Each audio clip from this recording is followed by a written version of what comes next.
اللهم صل على محمد وعلى آل محمد كما صليت على إبراهيم وعلى آل إبراهيم إنك حميد مجيد.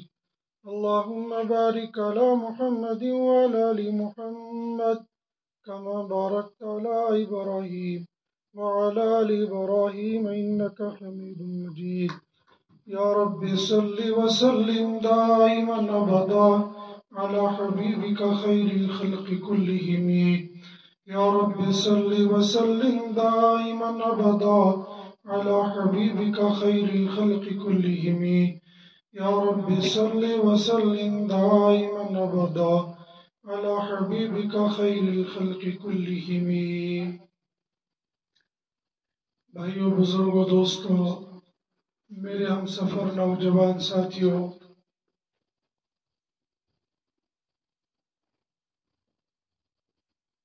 حضرت نبی کریم صلی اللہ علیہ وسلم کی ذات اقدس کے رخصت ہونے کے بعد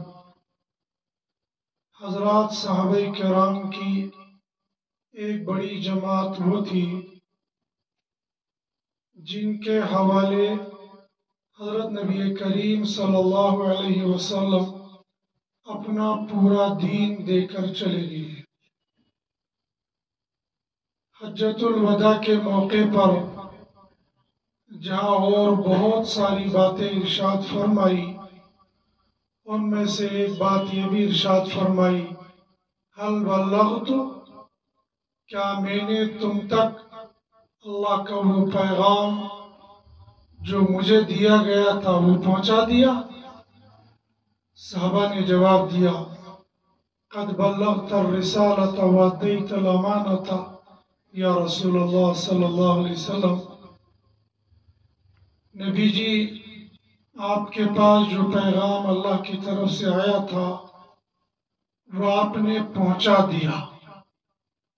بلکہ ابو داؤد شریف کی ایک روایت ہے، حضرت ابو ہریرہ رضی اللہ تعالیٰ عنہ سے ایک یہودی نے کہا، ابو ہریرہ، تمہارا یہ نبی کیسا ہے؟ یہ تم کو کھانے پینے کے طریقے بھی بتاتا ہے؟ ابو ہریرہ رضی اللہ تعالیٰ عنہ نے جواب دیا، صرف کھانے پینے کے نہیں بلکہ چلنے پھرنے کے، سونے جاگنے کے، حتیٰ کہ واش روم میں جانے کے، وضو استنجا کرنے کے طریقے تک بھی ہمارے نبی نے ہم کو بتا دیے. ہم اپنی ضرورت کو پورا کرنے کے لیے، قضاء حاجت کے لیے جب باتھ روم جاتے ہیں، اللہ کے نبی صلی اللہ علیہ وسلم نے فرمایا تم بایاں پیر داخل کرو اور جانے سے پہلے دعا پڑھو، اللہم انی اعوذ بک من الخبث والخبائث.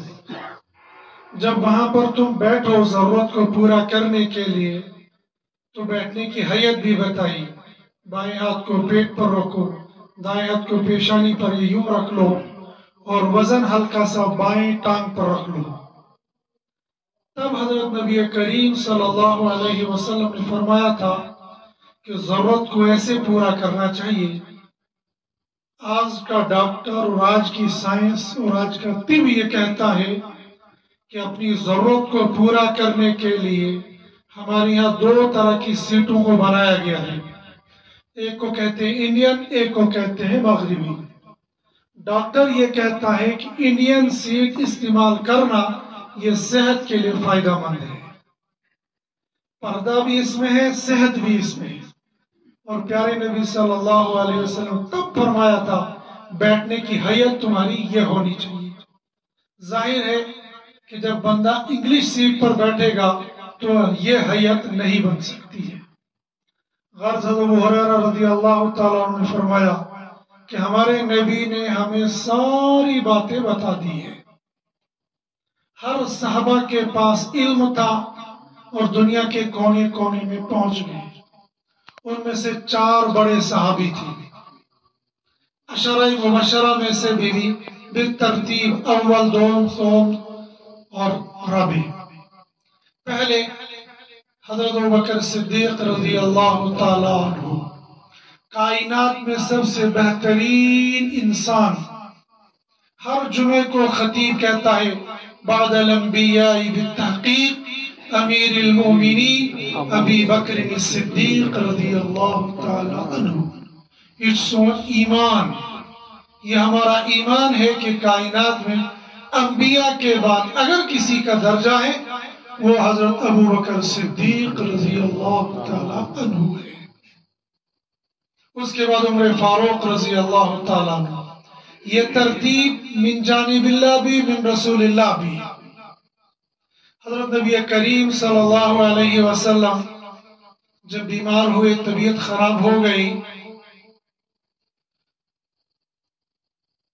تو جمعرات کی مغرب آپ علیہ السلام نے پڑھائی، جس میں پہلی رکعت میں سورہ داریات، دوسری میں سورہ طور پڑھی. پھر حجرہ مبارک کے اندر تشریف لے گئی. بخار آپ کو تیز ہو گیا، عشاء کی نماز کا وقت ہو گیا، صحابہ بیٹھے ہوئے انتظار میں. وقت گزر گیا، آپ علیہ السلام نے پانی منگوایا، وضو کیا. آج کا میڈیکل بھی کہتا ہے کہ بخار زدہ بندے کو ہاتھ دھلاؤ، پیشانی دھلاؤ، پیر دھلاؤ. بلکہ ڈاکٹر یہ کہتا ہے کہ اس کو گھٹنوں تک یہ ٹانگیں پانی میں رکھو، اس کا بخار اتر جائے گا. حضرت نبی کریم صلی اللہ علیہ وسلم نے وضو فرمایا، پھر بھی ہمت نہ ہوئی. تھوڑی دیر کے بعد پانی منگوایا، آپ نے غسل کیا. بخار اس پر کیسا سران کروں کی مثل ہوا. نبی علیہ السلام نے غسل فرمایا، لیکن پھر بھی ہمت نہ ہوئی. آپ نے فرمایا ابو بکر سے کہو نماز پڑھائیں. لگتا یہ ہے کہ ابو بکر صدیق رضی اللہ تعالیٰ عنہ دوسری صف میں تھے اور عمر فاروق رضی اللہ تعالیٰ عنہ پہلی صف میں تھے. صحابہ نے سوچا نماز ہی پڑھانی ہے، کوئی مسئلہ نہیں ہے. ظاہراً یہ بہت معمولی سے الفاظ ہیں، نماز ہی پڑھانی ہے، کوئی مسئلہ نہیں. ہمارے یہاں بہت سارے جگہوں پر ایسا ہو، کوئی مسئلہ نہیں، یہ نہیں یہ نہیں یہ. اسلام نے ترتیب بتائی ہے. صحابہ نے فرمایا عمر تم آگے ہو، نماز پڑھاؤ. عمر فاروق رضی اللہ تعالیٰ عنہ آگے بڑے، اعلان کیا صفوں کو سیدھا کرو. ہم اردو میں بولتے ہیں یا کشمیری میں بولتے ہیں یا کسی اور زبان میں، عربی میں بولتے ہیں. آج بھی امام حرم اعلان کرتا سووا صفوفکم، صفوں کو سیدھا کرنا. عمر فاروق رضی اللہ تعالیٰ عنہ نے یہ اعلان کیا صفوں کو سیدھا کرو.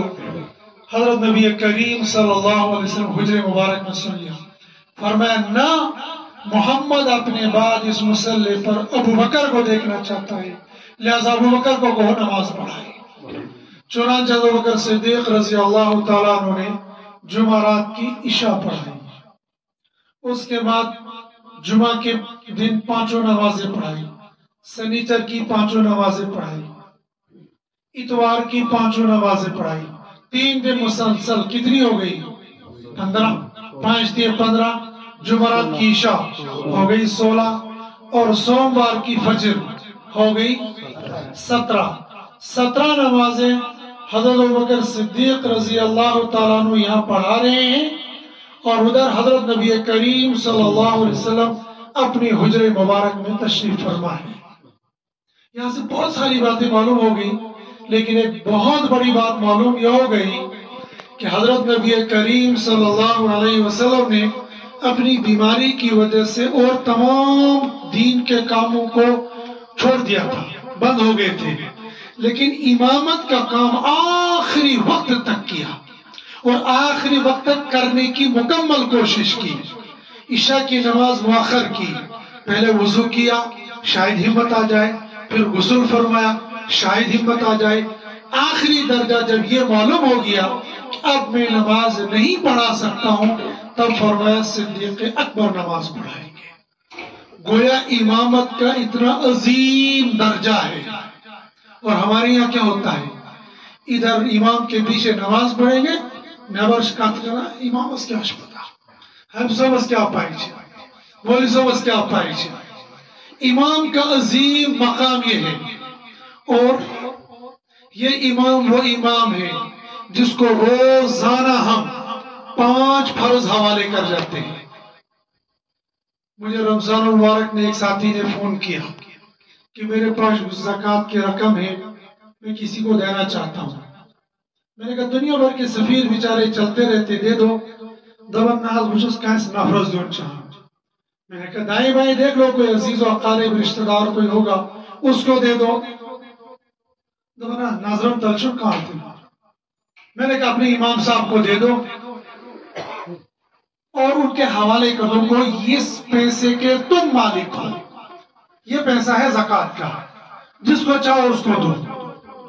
ممکن ہے آپ کا امام زکوٰۃ کا مستحق ہوگا، لیکن وہ مانگے گا آپ سے نہیں، نہ مقتدیوں سے مانگیں گے، نہ کمیٹی سے نہ مانگیں گے، نہ کسی اور ساتھی سے کہیں گے. ممکن ہے اس امام صاحب کے گھر میں آج گوشت لانے کے لیے پیسہ نہیں ہوگا. آج کیا مہینہ گزر گیا ہوگا، نہیں ملا ہوگا. دال پر گزارا، سبزی پر گزارا ہوگا. خیر یہ ایک چپٹر دوسرا ہے. میں نے ان سے کہا کہ امام صاحب کے حوالے کر دو، ہو سکتا ہے امام مستحق ہوگا، وہ خود رکھ لے گا یا کسی اور کو دے دے گا. تو ناز امام صاحب زکوٰۃ یہ فرض امام صاحب کو دے دو. میں نے کہا دے دو، اس میں ہر تو کہہ رہا ہوں. زکوٰۃ پہنچ ویسے کوئی مستحق قسم بات ہو. اور کشمیری مزاج جلدی گرم ہو جاتا ہے. میں تینوں سماوار ایک دم گرم بھی ہو جاتے ہیں، ایک دم ٹھنڈے بھی ہو جاتے ہیں. تو تھوڑی سی گرمی مجھے بھی، مولوی تو ویسے گرم ہوتا ہے، ٹھنڈا تو مولوی کبھی ہوتا نہیں. مسافہ کا میں بول سو اچھی واریاں گرم. میں تو بس امام میں ہمیشہ گرم آسا. امام گرم رہے گا قوم کو گرم رکھے گا. جس دن امام ٹھنڈا ہو گیا بیڑا غرق ہو جائے گا. ہمیں امام چاہیے مرہ ہوا، لنگڑا، کانا، گونگا، جو چل نہیں سکتا، بیٹھ نہیں سکتا، بات نہیں کر سکتا، ایسا چاہیے امام. دبناز اگر تیاز بنا امام سے بول تو وہ تو ہماری واٹ لگا دے گا، وہ تو ہماری کلاس لے گا. امام تو ایسے ہونا چاہیے. امام کا مطلب ہے مقتدا، رہبر، جس کی تم پیروی کرو گے. مگر ایسے امام بات سمجھتے بہرحال کہنے لگا امام صاحب کو دے دوں. میں نے کہا بالکل. تھوڑی سی گرمی میں نے کہا نالائق، تمہاری سمجھ میں بات نہیں آتی. دن میں تم 5 فرض اس امام کے حوالے کرتے ہو. آج مال کی ضرورت پیش آ گئی اور یہ مال دیتے امام صاحب کو ڈرتے ہو. اصل مسئلہ یہ ہے ہم نے امام کو مال دینا گناہ سمجھا ہے. حالانکہ سب سے بہترین مال وہ ہوگا جو آپ کا کسی مولوی پر، کسی امام پر، کسی حافظ پر، کسی طالب علم پر خرچ ہو جائے. اس سے بہتر مال کوئی نہیں ہوگا. اس لیے کہ یہ دین کے کام میں اپنی ساری انرجی یہ دین کے کام میں لگائے گا. امامت کا کام اتنا عظیم کہ حضرت نبی کریم صلی اللہ علیہ وسلم نے اپنے آخری وقت تک امامت کے کام کو انجام دینے کی مکمل کوشش کی. جب یہ طے ہو گیا اب نہیں پڑھا سکتے، پھر صدیق اکبر رضی اللہ تعالیٰ عنہ کو آگے بڑھا. گویا یہاں سے معلوم ہو گیا حضرت نبی کریم صلی اللہ علیہ وسلم کے بعد حضرت بکر صدیق رضی اللہ تعالیٰ عنہ خلیفہ بنیں گے. پھر یہ سلسلہ آگے چلا. پھر آگے عمر فاروق رضی اللہ تعالیٰ عنہ، پھر آئے عثمان غنی رضی اللہ تعالیٰ عنہ، پھر آئے حضرت علی رضی اللہ تعالیٰ عنہ. پھر یہ ترتیب آگے بڑھی. لیکن ان 4 کی ترتیب خود حضرت نبی کریم صلی اللہ علیہ وسلم نے ایک موقع پر فرمائی تھی. وہ اپنا کام ہے. مجھے بتانا یہ ہے کہ یہ جو صحابہ کرام کی مکمل جماعت تھی، ان میں سے 4 یہ بڑے بڑے صحابہ تھے. اور یہ چاروں کے چاروں یہ قرآن کے بھی ماہر تھے، یہ حدیث کے بھی ماہر تھے، یہ فقہ کے بھی ماہر تھے، یہ تمام چیزوں کے ماہر تھے. یہ دوسرے خلیفہ حضرت بکر صدیق رضی اللہ تعالیٰ عنہ کے بعد حضرت فاروق رضی اللہ تعالیٰ عنہ ایک موقع پر مسجد نبوی کے اندر بیٹھے ہوئے تھے. باہر سے ایک دیہاتی آیا اور اس نے کہا اشہد گواہی دیتا ہوں میں کیا، اشہد ان لا الہ الا اللہ واشہد ان محمد عبدہ ورسولہ. حضرت فاروق رضی اللہ تعالیٰ عنہ نے پوچھا ابھی اسلام لائے ہو؟ جی. اس کے پیچھے کوئی راز، کوئی وجہ، کوئی سبب؟ جی میں عیسائی ہوں. میں تورات اور انجیل دونوں کتابوں کا عالم ہوں. ہمارے یہاں ایک مسلمان قیدی بن کے آیا تھا. میں قید خانے کا سپرنٹینڈنٹ تھا. آج کے زمانے کے لیے حوالدار کو سپرنٹینڈنٹ کو جو بھی کہو. میں وہاں پر بیٹھا ہوا تھا تو وہ مسلمان قرآن کی تلاوت کر رہا تھا. قرآن کی تلاوت کرتے کرتے اس نے یہ آیت پڑھی جو آیت میں نے پڑھی تھی. وَمَن يُطِعِ اللَّهَ وَرَسُولَهُ وَيَخْشَ اللَّهَ وَيَتَّقِهُ فَأُولَئِكَ هُمُ الْفَائِزُونَ. جب میں نے قرآن کی آیت سن لی میں سمجھ گیا جس کتاب کی یہ آیت ہے وہ کتاب جھوٹی نہیں ہو سکتی ہے. وجہ ہے کہ میں نے تورات بھی پڑھی, انجیل بھی پڑھی اور قرآن کیا کہہ رہا ہے. قرآن نے اس آیت میں صرف 4 باتیں بیان کی ہیں. بندہ اگر ان 4 باتوں کو اپنی زندگی میں لائے گا یہ دنیا اور آخرت میں کامیاب. اس لیے کہ قرآن نے کہا فَأُولَئِكَ هُمُ الْفَائِزُونَ, وہ کامیاب. اور جو بندہ جس کی کامیابی کا اعلان اللہ کر رہے ہیں وہ کبھی ناکام نہیں ہو سکتا ہے. اگر جو مولوی صاحب کی طرف بیچارہ پھٹے پرانے قبروں میں رہتا ہوگا وہ کامیاب. اگر جو لوگوں کی نظروں کے اندر بہت لو کلاس کا بندہ ہو لیکن وہ ہوگا کامیاب. اس آیت کے اندر 4 باتیں بیان کی ہیں. کیا؟ بس انہی 4 باتوں کو میں نے عرض کرنا ہے. پہلی بات وَمَن يُطِعِ اللَّهَ, جو اللہ کی اطاعت کرے گا. اور اللہ کی اطاعت ظاہر سی بات ہے ایمان والا کرے گا. اللہ نے مجھے اور آپ کو ایمان دیا ہے تو اس پر الحمدللہ. ایمان مل جائے اس سے بڑی دولت کیا ہو سکتی ہے. ہمیں قدم قدم پر ایمان کی اہمیت معلوم ہوتی ہے. مثال کے طور پر ہمیں کوئی دعوت کرتا ہے, چلو میرے یہاں کھانا کھا لو. میں کہتا ہوں آج فرصت نہیں, آئندہ انشاءاللہ. جب میں اس کو انشاءاللہ کہتا ہوں اس میں اطمینان رہتا ہے کہ نہیں بندے نے میرے ساتھ وعدہ بھی نہیں کیا ہے لیکن مجھے صاحب انکار بھی نہیں کیا. اگر میں پھٹے منہ کو میں نہیں آتا تو بندے کو تکلیف ہوگی لیکن وہ انشاءاللہ. اس بندے کو اطمینان ہوتا ہے کہ کیا حال ہے الحمدللہ. جب یہ بندہ الحمدللہ کہتا ہے یہ کہنے والا اس کو بھی اطمینان ہوتا ہے اور مخاطب کو بھی اطمینان ہوتا ہے. پرین بڑے ایس نا میں اس رات خوشار گرسن میں اس میں شکر خدا ان کو پتا ویسے نہیں ہوتا تھا کہ شکر خدا ہے. یہ الحمدللہ کا ترجمہ ہے, ان کو یہ یاد نہیں تھا لیکن یہ کہتے ہیں شکر شو رب العالمین.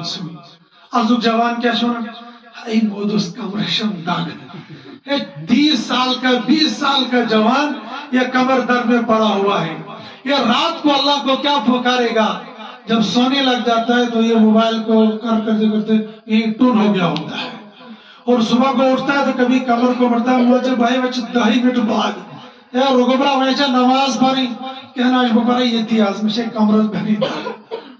تیرا باپ تو 80 سال کا بھوٹا ہے وہ تہجد بھی مسجد میں پڑھ کے آ گیا تو 30 سال کا جوان کہتا ہے مجھے کمرت داغ. اس کو کہاں سے یاد رہے گا. حالانکہ سونے سے پہلے اس کو پڑھنا چاہیے تھا. کیا پڑھنا چاہیے تھا اللہم بسمک ابوت و احیا. وہ ہم نے امتحان کہتے ہیں مگر اس مجمع میں سے اگر میں پوچھوں گا بتاؤ جو کل گزشتہ رات گزری تھی کس نے یہ دعا پڑھ کر سویا تھا تو کیا نتیجہ نکلتا. کیا لگتا ہے کتنا فیصد رزلٹ آ جائے گا. لگتا نہیں ہے کہ 10% میں رزلٹ آ جائے گا. اکثر کا حال یہ ہوتا ہے چونکہ یہ موبائل ایک ایسی بیماری ہے دیکھتے دیکھتے دیکھتے ادھر پھینک دے گا اور پڑ جائے گا اس کو یاد نہیں رہے گا. سینٹ پرین یہ بزرگ ہے ہمارے بوڑھے جو تھے وہ جتنا بیچاروں کو دین آتا تھا اس پر وہ عمل کرتے تھے. اگر ان کے یہاں بچے کو پیر پھسل جاتا تھا تو وہ کہتے بسم اللہ. آج کیا چیز ہونا پیر پھسل جائے سوری تو سوری کا مطلب ہے آدھا ہی گر گیا سارا ہی گر جائے. وہ پرانے کہتے بسم اللہ. اور پرانے جب بچے کو سلاتے تھے تو وہ کیا کرتے تھے اللہ اللہ اللہ اللہ. ایسا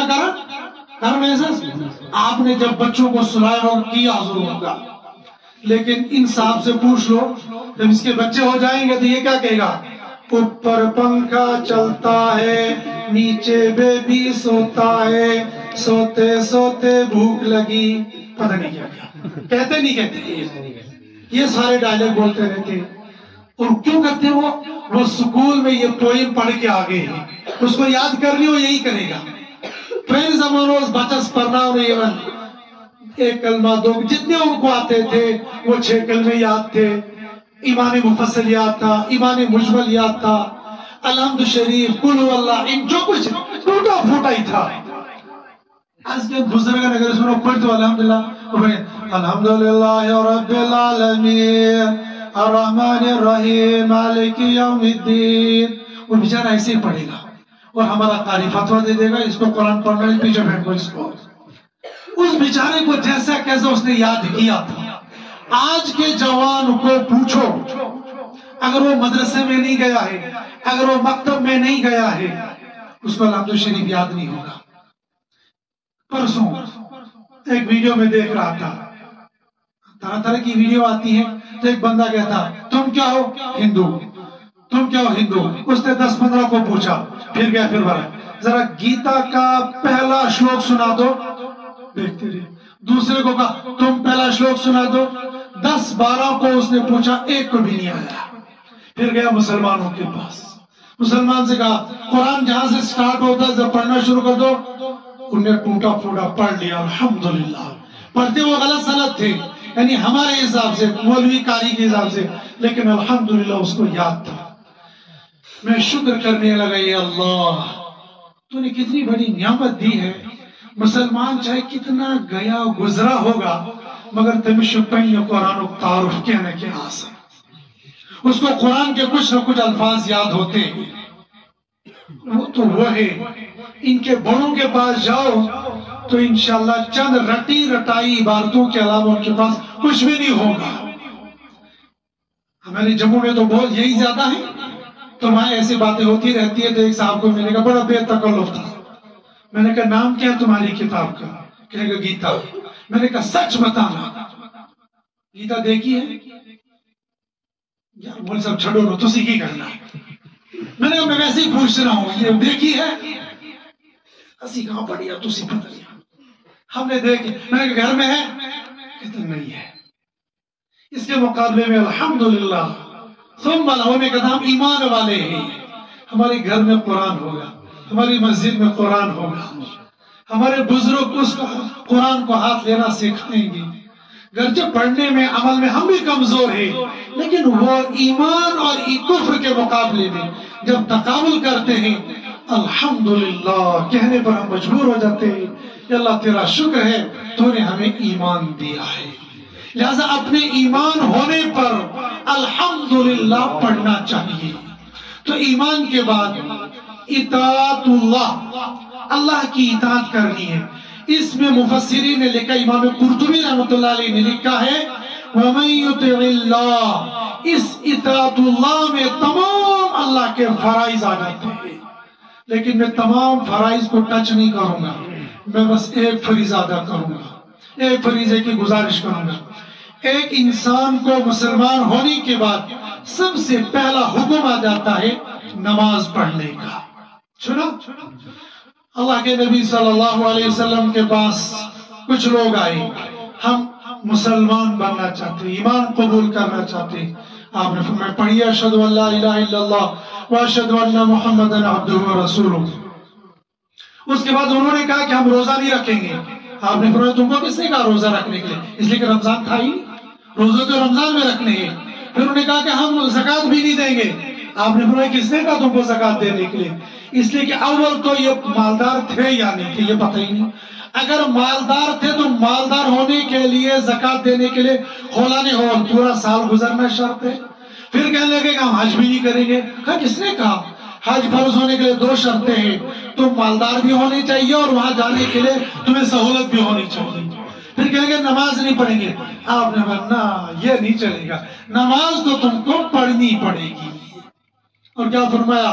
اگر عورت کو درد ذہ ہو اور بچے کی پیدائش کا وقت بالکل قریب آ گیا ہو، ادھر سے مؤذن نے کہا حی علی الصلاۃ، آ جاؤ نماز کے لیے. ویسے تو وقت شروع ہونے پر نماز فرض ہو جاتی ہے، لیکن عام طور پر عورت کو نہیں پتا ہے.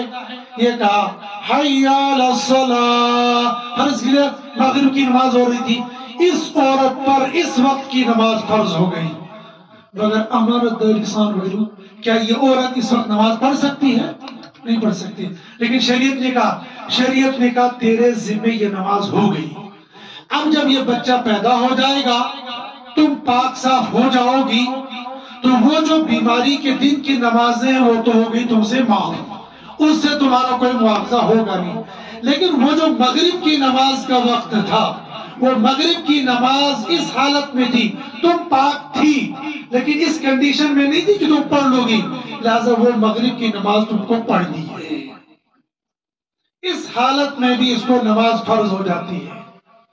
ات مقابلس میں وچھو اس پہ نہیں ہمار کیا ہم لوگ 5 وقتہ نماز با جماعت مسجد پڑھتے ہیں؟ با جماعت یہ دوسرے درجے کی چیز ہے. کیا 5 وقت نماز ہم پڑھتے ہیں؟ اگر میں پوچھوں گا امام صاحب سے اس محلے کے جتنے لوگ ہیں، ہو سکتا ہے دوسرے محلوں کے بھی لوگ آئے ہوں گے، فرض کر لیجئے اس محلے کے صرف 20 بندے ہیں، اس وقت اس محلے کے صرف 20 بندے ہیں. وہ اگر اس امام صبح پرسو آج فجر کی نماز میں کیا وہ 20 کے 20 موجود تھے؟ امام صاحب جی نے جواب کیا، امام صاحب اس خاموش. اس لیے اگر کہے گا ہاں تو ہو جائے گا 100% وہ جھوٹ، اور اگر کہے گا نا تو بس کہنا ہے شو پروایا عارف صاحب امام صاحب جو وہی رسول واپس، تو اس سے ہم بعد میں نپٹیں گے. لیکن اس کے مقابلے میں دیکھو نماز کتنی اہم ہے. نماز نہ پڑھنے والے پر نہیں، نماز پڑھنے والے پر وعید ہے. کیا؟ فرماؤ میرا دل یہ چاہتا ہے میں یہاں پر کسی اور کو کھڑا کروں، وہ یہ حدیث، میں یہاں پر کسی اور کو کھڑا کروں، خود مدینہ میں جاؤں اور ان لوگوں کے گھروں کو آگ لگا دوں جو نماز نہیں پڑھتی. ایسا ہے؟ نہ ایسا نہیں ہے. جو بغیر عذر کے گھروں میں نماز پڑھتے ہیں، جو بغیر عذر گھروں میں نماز پڑھتے ہیں، میرا دل یہ چاہتا ہے میں ان کے گھروں کو آگ لگا دوں. جب نمازی جو گھر میں نماز پڑھتا ہو اس کے گھر کے لیے یہ وعید ہے، جو سرے سے پڑھتا ہی نہیں ہوگا تو اس کے لیے کیا وعید ہو سکتی ہے؟ ایک مشہور حدیث گرچہ محدثین کے نزدیک اس کے اندر کچھ ضعف ہے، 2,38,00,000 برس جہنم میں جائے گا، لیکن نماز چھوڑنے پر اس کو سزا تو ضرور ملی ہے. اشوان کیا دبنات بولی سب دعا کرتا ہوں، کیا ہے جی دبنات گھرس میں شن برکت ہی نہیں کرتے کیا ہو؟ جی ماشاءاللہ میں لیکچرار ہوں، اور لیکچرار کی تنخواہ کتنی ہوتی ہے؟ کم سے کم 70-80 ہزار تو ہوتی ہے، زیادہ ہی ہوتی ہے لیکن 70 سے کم نہیں ہوگی. مانن کیا لیکچرار سو آپ میں سے کوئی ہوگا ناراض نہیں ہونا، لیکن ایسا ہوتا ہے. دعاز کر سو وہ پرسنگ سی تو امام صاحب قضائش تنخواہ تم سے ماشاءاللہ قضائش ماشاءاللہ بھری حائش کتنی ہے؟ پھر بھی 2,000. ویسے لگتا نہیں مجھے 10,000 ہوگی، لیکن ہو سکتا ہے جموں کشمیر والے دیتے ہیں، ہو سکتا ہوگی.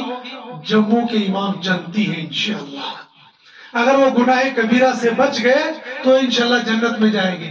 تنخواہ چھلانگ کسی نے ماری ہوگی 5,000، اس سے زیادہ نہیں ہوگی. رہنا خود ہے، کھانا خود ہے، بال بچوں کو کھلانا پلانا سب کچھ ہے. میں اوقاف کی طرف مجھ سے میری تنخواہ سب سے زیادہ 5,000 ہے. میں یہ نہیں کہتا ہوں بھوکے مرتے، الحمدللہ ثم الحمدللہ.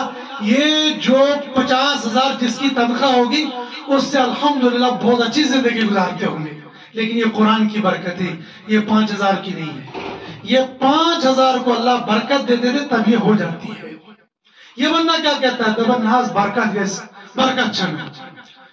تو اگر خدا نخواستہ یہ بندہ نماز نہیں پڑھتا ہوگا یا گھر میں پڑھتا ہوگا تو گھر میں برکت آئے گی؟ نہیں آ سکتی ہے. ہمارے گھروں کی نحوست کی سب سے بڑی وجہ یہ ہے کہ ہم اول نماز پڑھتے نہیں ہیں، اور اگر پڑھیں گے تو گھروں میں جا کر نماز پڑھیں گے. صحابی رسول آئے صلی اللہ علیہ وسلم، آپ نے فرمایا تو نے یہ کیا اوڑھ کے رکھا ہے؟ انہوں نے لال چادر اوڑھ کے رکھی تھی. یہ تو عورتوں کا رنگ ہے, تم نے یہ کیا اوڑھا ہے؟ واپس گئے, جلا دیا. دوسرے موقع پر آئے, آپ علیہ السلام نے پوچھا وہ تمہاری چادر وہ کہاں ہوئی؟ عرض کے یا رسول اللہ صلی اللہ علیہ وسلم واپس گیا تو دور جل رہا تھا, میں نے اس کے اندر پھینک دی. آپ نے فرمایا تم نے یہ کیوں کیا؟ عورت کو دیتے, عورت اوڑھ لیتی, اس کو تو کوئی حرج نہیں تھا.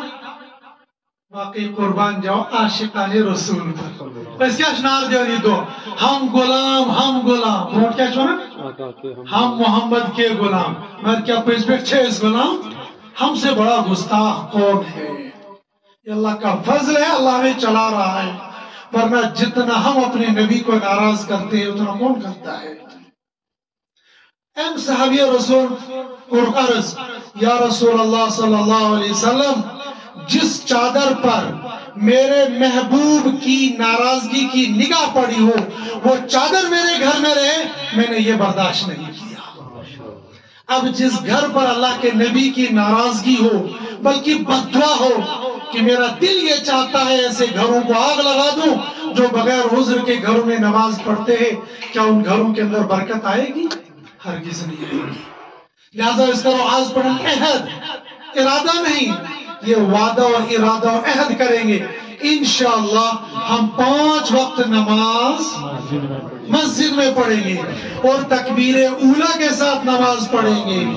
اس کے آگے چلیں گے, تکبیر اولیٰ کے بہت سارے فضائل ملیں گے, لیکن دور دور جائیں گے تو ہماری یہ 3 باتیں اور رہ جائیں گی. بس اتنا ارادہ کر لو, انشاءاللہ ہم کوشش کریں گے 5 وقت نماز مسجد میں تکبیر اولیٰ کے ساتھ پڑھیں گے انشاءاللہ. وَمَن يُطِعِ اللَّهَ وَرَسُولَهُ, اور رسول کی اطاعت کریں گے.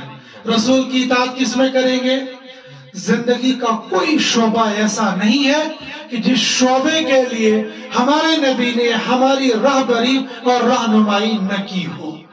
اور کیا نبی صحابی طریق یہ زندگی میں لانا ضروری ہے یا فارملٹی ہے؟ والعیاذ باللہ, یہ ضروری ہے.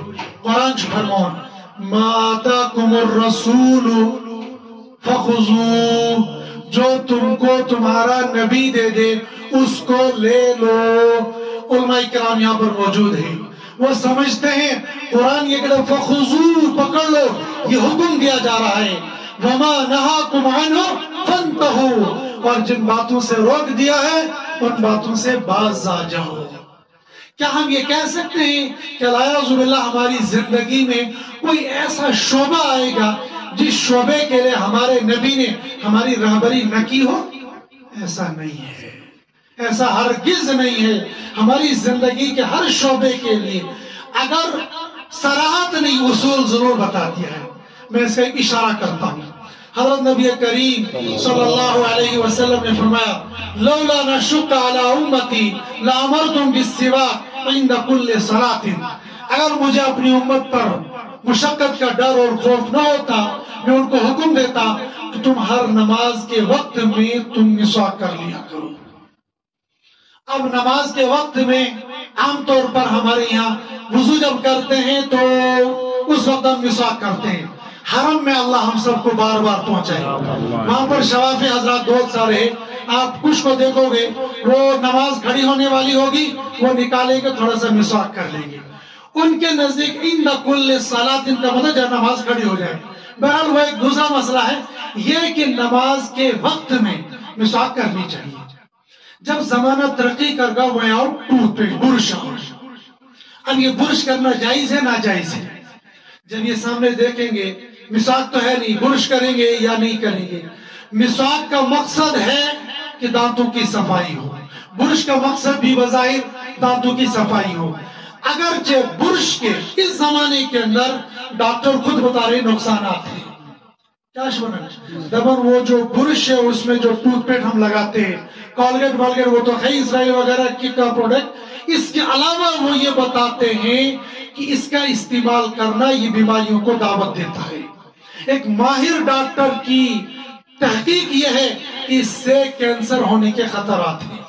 وہ اس کی تھیوری ہے, وہ اس کی تحقیق ہے, لیکن بہرحال اس میں خطرات ہیں. اور اس کے مقابلے مسواک دیکھو, اس میں فائدے ہی فائدے. لیکن ہمیں فائدے اور نقصان یا ہمیں دیکھنا جائز ناجائز کہ جائز ہے ناجائز ہے. علماء نے دیکھا کہ بھائی اب یہ ٹوتھ پیسٹ آیا ہے، دانت صاف کرنے ہیں، مسواک، اور یہ کیا جائز ہوگا؟ کہاں ادھر مسواک کی اجازت ہے، لہذا مسواک کے مقابلے میں یہ برش کرنے اس کی اجازت ہوگی. یہ جو موبائل ہمارے ہاتھوں میں ہے، یہ موبائل سے پہلے ڈاک کا سسٹم تھا. یہ ڈاک کا سسٹم شروع کیا تھا حضرت فاروق رضی اللہ تعالی عنہ نے. جب حکومت پھیل گئی تھی کہ وہ چوکی بناتے، یہ جو چوکیاں آج بھی ہے نا، ایک چوکی سے دوسری چوکی تک ڈاک پہنچانے کے لیے بندہ اور تیز رفتار گھوڑا ہوا کرتا تھا. پھر یہ تیز رفتاری ڈاک کی شکل اختیار کر گیا، پھر گاڑی کی شکل اختیار کیا، پھر یہ ٹرین کی شکل اختیار کیا، پھر یہ جہاز کی شکل اختیار کیا، اور آج موبائل کی شکل اختیار کیا. یہ موبائل اس وقت ہمارے سامنے ہے. فرض کر لیں اگر ہم اس کو لائیو چلائیں گے، ہم یہاں ڈورو بولتے ہیں نا، یہاں یہ ڈورو میں بیٹھے ہیں. ہو سکتا ہے جموں کشمیر کے بہت سارے لوگ اس گاؤں کو جانتے بھی نہیں ہوں گے، لیکن یہاں سے لائیو ٹیلی کاسٹ چلے گا اور دنیا کے کونے اور کنارے پر ہم نے یہاں سے بات نکالی، یہ بات امریکہ اور کینیڈا تک پہنچ گئی. یہ ترقی یہ ہو گئی. جی بات پہنچانی ہے، جائز ناجائز، جب اس کے فائدے دیکھے کہ بھئی شریعت میں اس طرح کی چیز ملتی ہے. لیکن بہرحال وہ علماء کا کام ہے. میرے کہنے کا مطلب صرف کہ ہمارا ذہن اس بات کی طرف جائے کہ ہمارے پیارے نبی صلی اللہ علیہ وسلم نے ہماری زندگی میں دینی شعبے تو ہیں ہی، دنیا کے شعبوں میں جہاں پھنس جائیں گے ہمارا نبی، ہمارا دین، ہماری شریعت، ہمارا قرآن، ہماری حدیثیں ہماری رہبری اور رہنمائی کرے گی. کاشر سے پھیرن لاگن، جو پھیرن لاگن جائز کے ناجائز. یہ کلچر سون، مگر کلچر کے مقابلے میں اگر دیکھیں گے حضرت نبی کریم صلی اللہ علیہ وسلم کے لباس کو جب پہنیں گے، لباس بھی شریعت میں ہے. ایک بندہ ہم لوگ پڑھتے تھے حفظ میں، ادھر مظفر نگر، کشمیری کھوپڑی تو الٹی چلتی رہتی ہے نا. ہم نے ایک بندے کو دیکھا، ہم بازار میں تھے وہاں، تو اس نے پینٹ کوٹ ٹائی لگائی ہوئی تھی. تو جب اسے دیکھا بچے ٹوپیوں پہ لگا کے، تو بعض لوگوں کو بچوں کے ساتھ خود کرنے کی اجازت ہوتی ہے. کہیں مولوی دیکھا نہیں تو خود کیا نہیں، مسئلہ اس کو معلوم ہوگا پھر بھی چھیڑے گا اس کے ساتھ. اور مدرسے کے بچوں کو دیکھے گا چھیڑے گا. کچھ کو ہوتی ہے محبت، کچھ کو ہوتی ہے چڑ. محبت والے بٹھاتے ہیں اور ان سے پوچھتے ہیں، قرآن سنتے ہیں. چڑ والے چھیڑخانی کرتے ہیں، عیب نکالیں گے. پھر کیا ششنا ہونی ہو مدرسہ مذہب.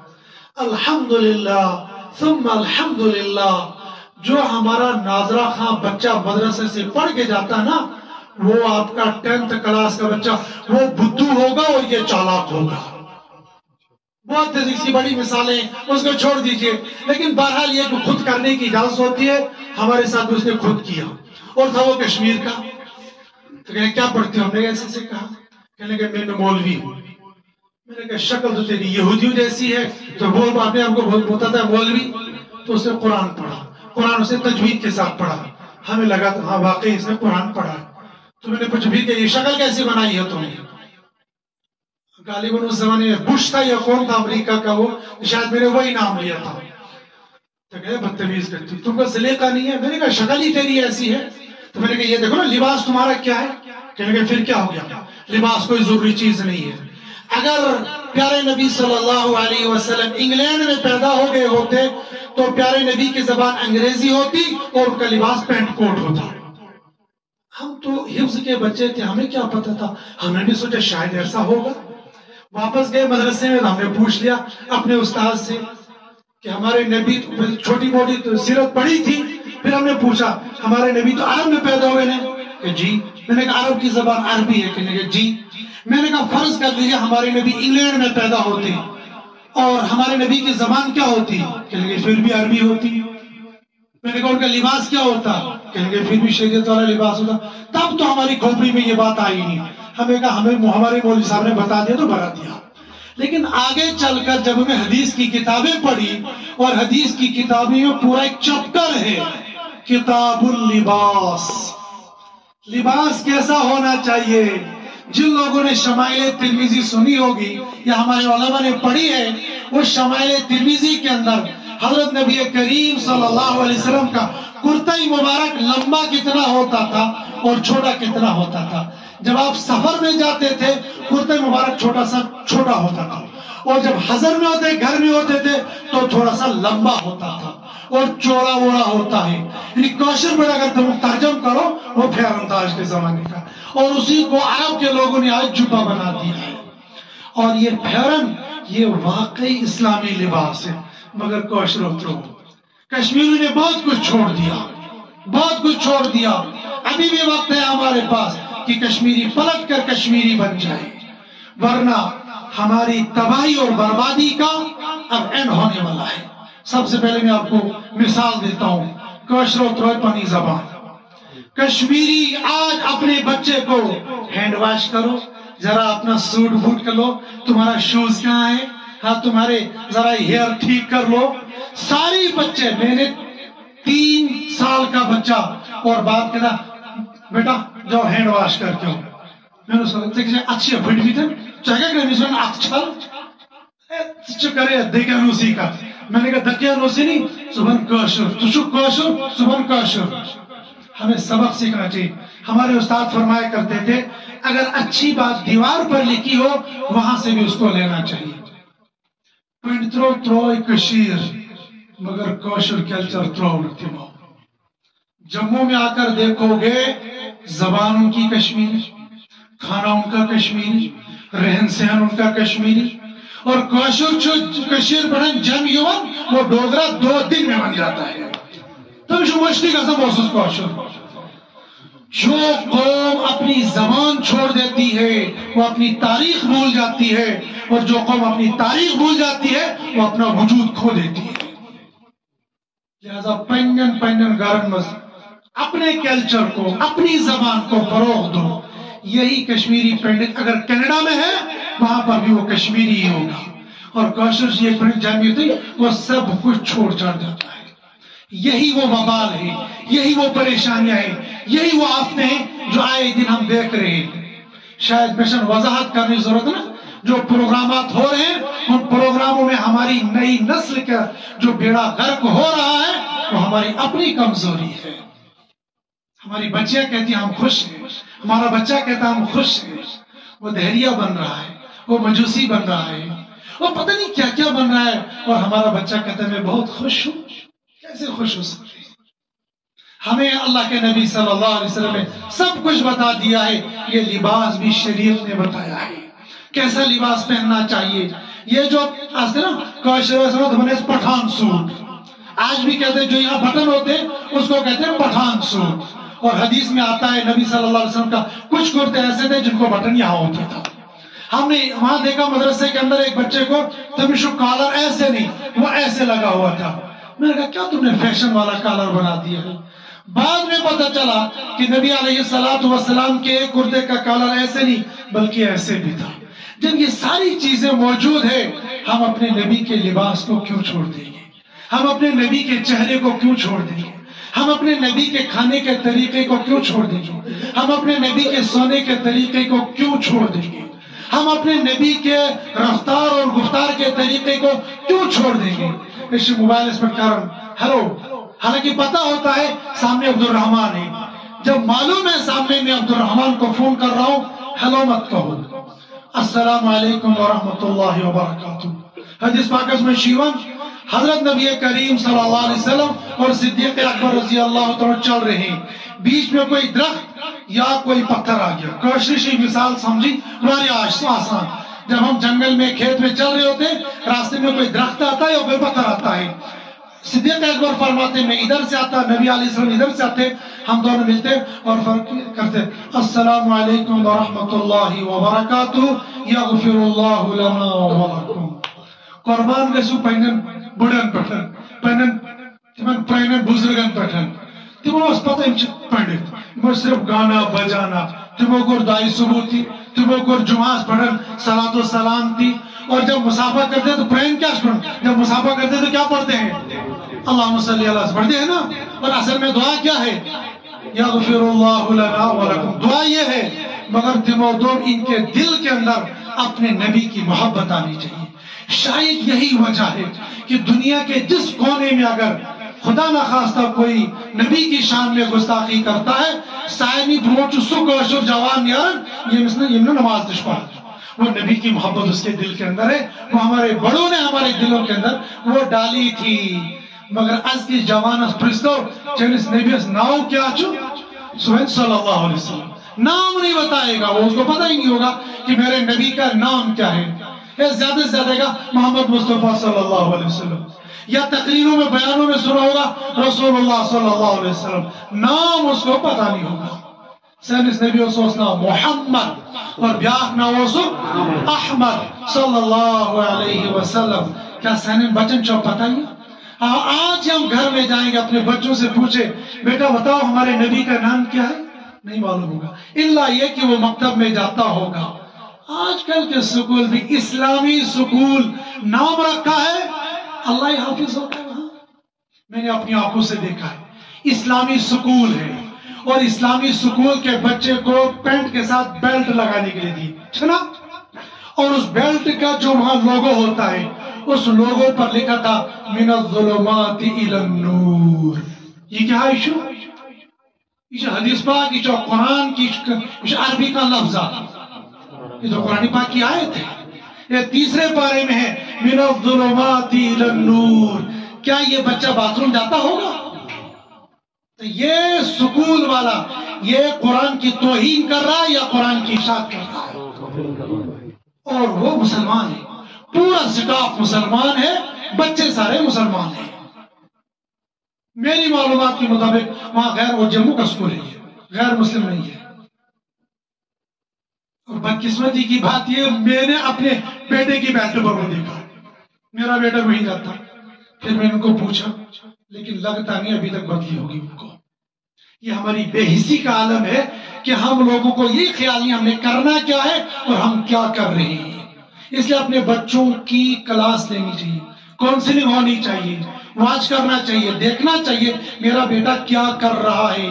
میرے بیٹے کو پتا بھی ہے نہیں پتا ہے.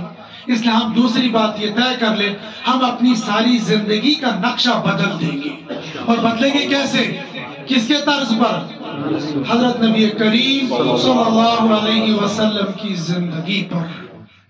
دنیا چلی جائے گی، دنیا تیزی کے ساتھ بدل رہی ہے، مر رہے ہیں لوگ. مجھے نہیں معلوم میری اور آپ کی زندگی کی شام کب ہو جائے گی، معلوم نہیں ہم عشاء کی نماز پڑھ پائیں گے یا نہیں پڑھ پائیں گے. ویڈیو والے بولتے بولتے بندے کی جان نکل جاتی ہے، بولتے بولتے وہ رڑک جاتا ہے، نہیں معلوم ہے، اور زندگی گزر جانی ہے. لہذا دوسرا وعدہ یہ کر لو ہم نے جو قرآن سے وَمَن يُطِعِ اللَّهَ وَرَسُولَهُ، جو اللہ اور اس کے رسول کی اطاعت کرے گا، وَيَخْشَ اللَّهَ. اور تیسرا کام یہ کرنا ہے ہم میں سے کوئی یہ نہیں کہہ سکتا ہے میں دودھ کا دلہا ہوں. بٹھائشوس گناہگار، امام صوبتش گناہگار، خواہی صوبتش گناہگار، ہم سب گناہگار ہیں. کوئی یہ نہیں کہہ سکتا ہے کہ میں تو بالکل پرفیکٹ ہوں. شیخ الحدیث حضرت اللہ مفتی نذیر صاحب قاسمی دامت برکاتہم العالیہ انہوں نے سنایا تھا یہ کہ مسجد نبوی میں اندر بیٹھے ہوئے تھے، وہاں ایک مصری ساتھی آیا، اس نے کہا کہ میرا ساتھ ایک نیو مسلم دوست ہے. آئے بات چیت کی، بہت ساری باتیں ہوئی، وہ چھوڑ گئے. انہوں نے پوچھا یا مفتی آپ مجھے بتائیے کیا میں پرفیکٹ مسلمان بن گیا ہوں؟ مفتی صاحب فرماتے ہیں میرا دماغ گھوم گیا کہ میں بولی مفتی سب کچھ ہونے کے بعد آج تک میرے دماغ میں یہ بات نہیں آئی کہ میں نے کبھی نہیں یہ سوچا کیا میں واقعی پرفیکٹ مسلمان بن گیا ہوں.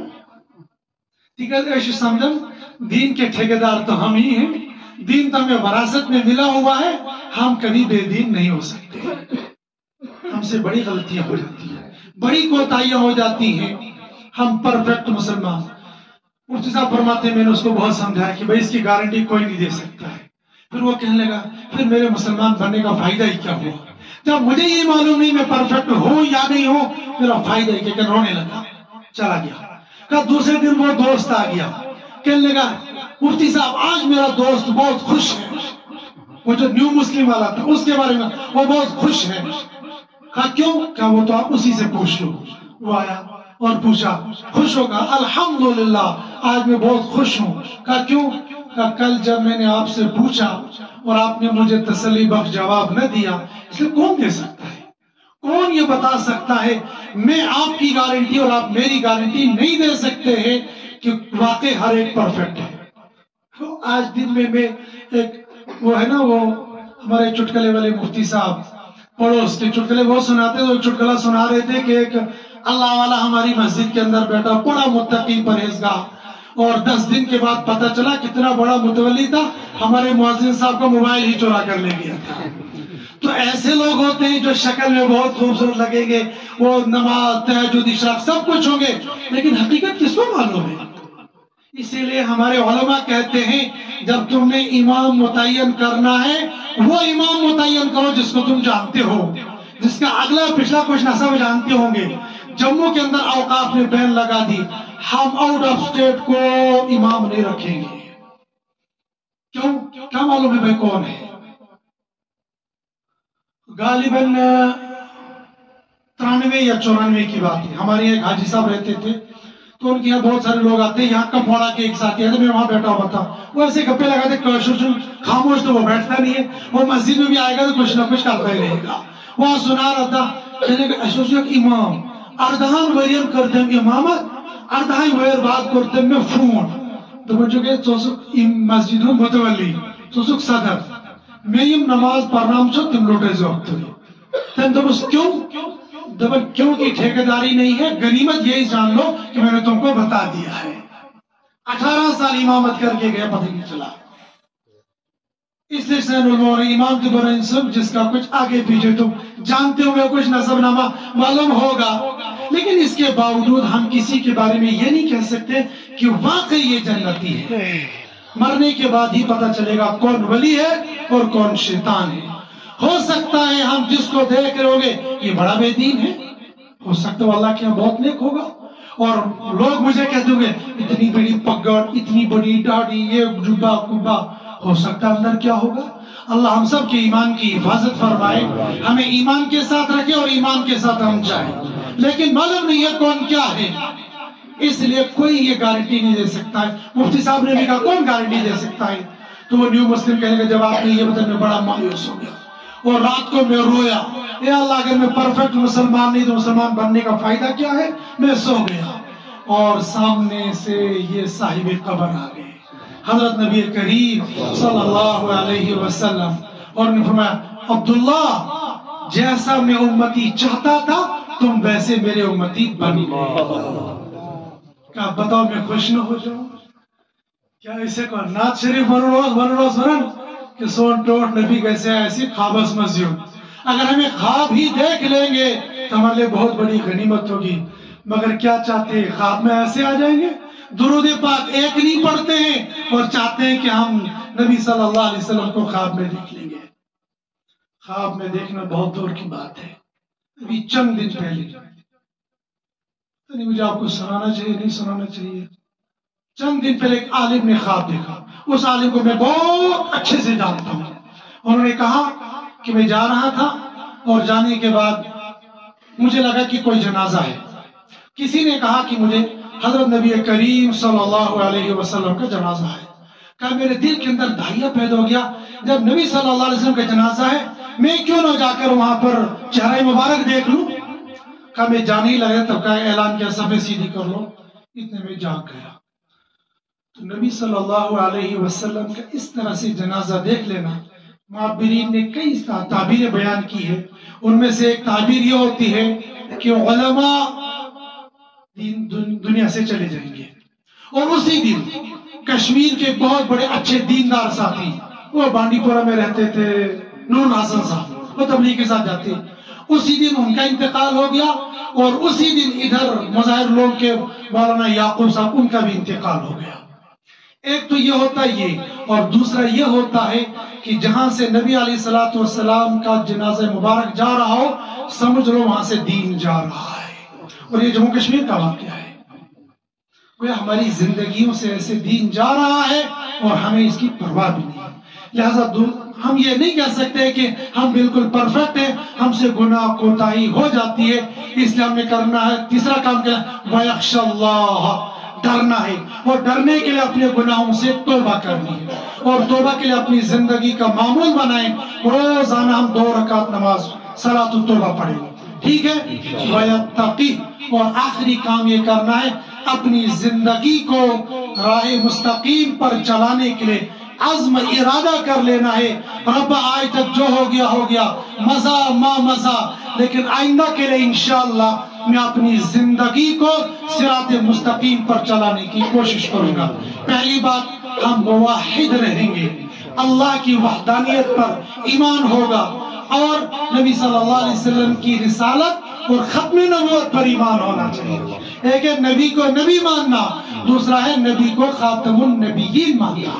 اگر کوئی بندہ نبی کو نبی مانتا ہے لیکن خاتم النبیین نہیں مانتا ہے، جیسا کہ مرزائی ہے، وہ مسلمان نہیں ہے۔ اس لیے پہلی شرط ہے توحید اور رسالت ہماری ٹھیک ہونی چاہیے، اور پھر اللہ کی اطاعت میں سارے کاموں میں سے خاص طور پر میں نے گزارش کی، نمازوں کا اہتمام کریں گے، سنتوں کو اپنی زندگی میں لائیں گے، ماضی میں کیے ہوئے گناہوں کا اللہ سے توبہ استغفار کریں گے، اور اپنی زندگی کو صراط مستقیم پر لانے کی کوشش کریں گے انشاءاللہ۔ آخر پر 4 گزارشیں۔ ایک گزارش تو ہے کہ ہم نمازوں کی پابندی کریں گے انشاءاللہ، یہ تو کریں گے۔ دوسری بات میں نے عرض کی کہ ہم روزانہ 2 رکعت نماز صلاۃ التوبہ پڑھیں گے انشاءاللہ۔ تیسرا کام، ہم اپنی نبی کی زندگی کو پڑھیں گے انشاءاللہ۔ اگر میں پوچھوں گا بتاؤ کس کس نے اپنے نبی کی زندگی کو مکمل پڑھا ہے، بہت تھوڑا سا نتیجہ آئے گا۔ حالانکہ ہم صبح اٹھ کر کتنی فیس بک پڑھ لیتے ہیں، واٹس ایپ پڑھ لیتے ہیں، یوٹیوب سنتے ہیں، اور پھر اخبارات کی دنیا پڑھ لیتے ہیں، بہت سارے لٹریچر پڑھتے ہیں، لیکن اپنے نبی کی زندگی کو نہیں پڑھتے ہیں۔ آگے ربیع الاول کا مہینہ آنے والا ہے، اس ربیع الاول کے مہینے میں خاص طور پر ہمارے وطن عزیز جموں کشمیر کے اندر بہت سارے پروگرام ہوتے ہیں، جلسے ہوتے ہیں، بہت سارے سیرتی پروگرام ہوتے ہیں، گویا ایک طرح سے سیرت کا ایک ماحول ہوتا ہے۔ ہم آج سے یہ طے کریں گے سیرت کی کوئی کتاب پڑھنا شروع کریں گے، پڑھیں گے انشاءاللہ۔ سیرت کی بہت ساری کتابیں اردو میں بھی ہے، انگریزی میں بھی ہے، ہندی میں بھی ہے، اور زبانوں کے اندر بھی ہے۔ چند کتابوں کو میں نام بتاؤں، سیرت مصطفیٰ حضرت مولانا ادریس کاندھلوی صاحب نور اللہ مرقدہ نے لکھی ہے، وہ پڑھ لو، یا سراج منیرہ حضرت مفتی فیض الوحی صاحب کی لکھی ہوئی ہے، یا رحمت للعالمین، یا الرحیق المختوم، یا سیرت النبی۔ یہ اس طرح کی کئی کتابیں ہیں جو سیرت پر الحمدللہ بہت اچھی کتاب ہے۔ ان میں سے جو کتاب آپ کو آسان لگے اس کتاب کو آج سے ہی پڑھنا شروع کر دو۔ روزانہ سیرت کا 1 صفحہ پڑھ لیں تو انشاءاللہ ہماری سیرت ہو جائے گی، اور کریں گے انشاءاللہ یہ۔ اور چوتھا اور آخری کام یہ کریں گے انشاءاللہ، بلکہ اس کے 2 جز ہیں۔ ایک جز یہ ہے کہ اگر قرآن پاک ہم نے پڑھا نہیں ہے تو اس کو پڑھیں گے، اور جو پڑھتے تو وہ روزانہ قرآن پاک کی تلاوت کریں گے انشاءاللہ۔ ابھی ہمارا اجلاس ہو رہا تھا ایک جگہ پر، تو وہاں پر میں نے بھی پہلے یہ بات کہی، پھر ایک بہت بڑے عالم نے یہ بات کہی کہ بھائی میں نے رمضان کے بعد اپنے ساتھیوں کا سروے کیا، اور تقریباً 1.5 مہینہ رمضان کو گزر چکا تھا، کہ میں نے ان سے پوچھا کسی نے 8 پڑھے، کسی نے 10 پڑھے، کسی نے 12 پڑھے، اس سے زیادہ نہیں پڑھے تھے۔ جب اللہ کے قرآن کو چھوڑ دیں گے اللہ کی مدد نہیں آئے گی۔ پڑھیں گے اور تلاوت روزانہ کریں گے انشاءاللہ، اور اس کے ساتھ ہی روزانہ کچھ نہ کچھ درود پاک پڑھا کریں گے۔ بڑے اللہ والے بڑے نیک لوگ ایسے ہمارے وطن عزیز کے اندر بھی الحمدللہ ثم الحمدللہ ایسے لوگ ہیں جو درود پاک بہت پڑھتے ہیں۔ یہ جو ربیع الاول آ رہا ہے، اس ربیع الاول کو ٹارگٹ بنا کر یہ طے کر لو کہ انشاءاللہ اس مبارک مہینے کے اندر، یہ کوئی ضروری نہیں ہے لیکن میں اس لیے کہہ رہا ہوں کہ اس کے اندر چونکہ ہر بندہ چاروں طرف سے سیرت کا نام، سیرت کا پروگرام یہ آتا ہے، ہم تقریر بہت کرتے ہیں، جلسے بھی کرتے ہیں، جلوس نکالتے ہیں، اس سے پوچھو درود کتنا پڑھا، تو بنا بشوس پڑھا، کتنا پڑھتے بنا پڑھا نہ بشوس، وہ کتنا پڑھتے ہو، وہ نماز کے بعد 10 مرتبہ پڑھتے ہیں نا، تو 5 دائے 50، تو دن میں کتنا پڑھا اس نے 50۔ اور ہمارا معمولی سا بندہ اس کو کہتے ہیں 1 تسبیح صبح کو 1 شام کو، تو کتنی تسبیح ہوگی دن کی 200 تسبیح، درود پاک کی، استغفار کی، اور تیسرے کلمے کی، یہ تو ہم ہوتی ہے، یہ 200 کم سے کم پڑھتا ہے۔ لیکن اگر ہم ٹارگٹ بنا لیں گے تو انشاءاللہ ایک تو فائدہ، نبی صلی اللہ علیہ وسلم کی محبت آ جائے گی، اور دوسرا ہمارے قاری صاحب نے جو نعت پڑھی ہو سکتا ہے انشاءاللہ یہ بھی میسر ہو جائے گا۔ ایک مرتبہ میں نے ایسی طرح بیان کیا اور بتا دیا، ایک ڈاکٹر صاحب کہنے لگے بھاشو چاند میں کیسے خوابس میں ٹوٹ نے بھی ہوں۔ میں نے کہا درود پاک پڑھ لو، کہنا کتنا پڑھ لو؟ میں نے کہا جتنا زیادہ ہے کچھ نہ کچھ۔ میں نے جان چھڑانے کے لئے کہا، میں نے کہا 1 لاکھ مرتبہ پڑھ لو۔ میں نے کہا ڈاکٹر ہے پڑھنا تو اس نے ہے نہیں، ویسے نہ وہ میرا شاگرد۔ میں نے کہا چلے 1 لاکھ مرتبہ پڑھ لو۔ اس نے پڑھنا شروع کیا، لاکھ اس کا مکمل ہو گیا تو اس نے فون کیا، مفتی صاحب ناز آؤ ناظرین۔ میں نے کہا اور پڑھو۔ اس نے پھر پڑھنا شروع کیا۔ صبح کو اس نے مجھے فون کیا، اس نے پڑھنا شروع کیا۔ میں جمعے کے لیے جا رہا تھا تو اس نے مجھے فون کیا، مفتی صاحب الحمدللہ میری مراد پوری ہو گئی۔ میں کیسے؟ کہ میں اشراق پڑھ کے پھر فون کیا آپ کو، پھر اشراق پڑھی، پھر درود پاک پڑھتے پڑھتے سو گیا۔ الحمدللہ اللہ کے نبی صلی اللہ علیہ وسلم کی زیارت ہو گئی۔ یہ کوئی ضروری نہیں ہے، لیکن کتنی خوش قسمت وہ آنکھیں ہیں جو اپنے حبیب کو دیکھ لیں گے۔ صحابہ نے تو دیکھ لیا، اگر ہم آنکھ مچ کر یعنی خواب میں بھی دیکھ لیں گے بڑی بات ہوگی۔ یہ میں نے کچھ منتشر سی باتیں عرض کر دی ہے۔ اللہ پاک مجھے بھی آپ کو بھی ان باتوں پر عمل کرنے کی توفیق نصیب فرمائے۔ جو باتیں قابل اتباع ہے اللہ ان پر عمل کرنے کی توفیق نصیب فرمائے۔ اور اگر بات صحیح ہو، آپ کو بری لگی ہو، کوئی بات نہیں ہے، البتہ کہ کوئی بات ایسی نکل گئی ہو جو شریعت کے مطابق نہ ہو، اللہ کو ناراض کرنے والی ہو، خدا نخواستہ، ہم اللہ سے اس کی معافی مانگتے ہیں۔ وآخر دعوانا الحمدللہ۔ تکبیر نعرہ تکبیر، نعرہ تکبیر۔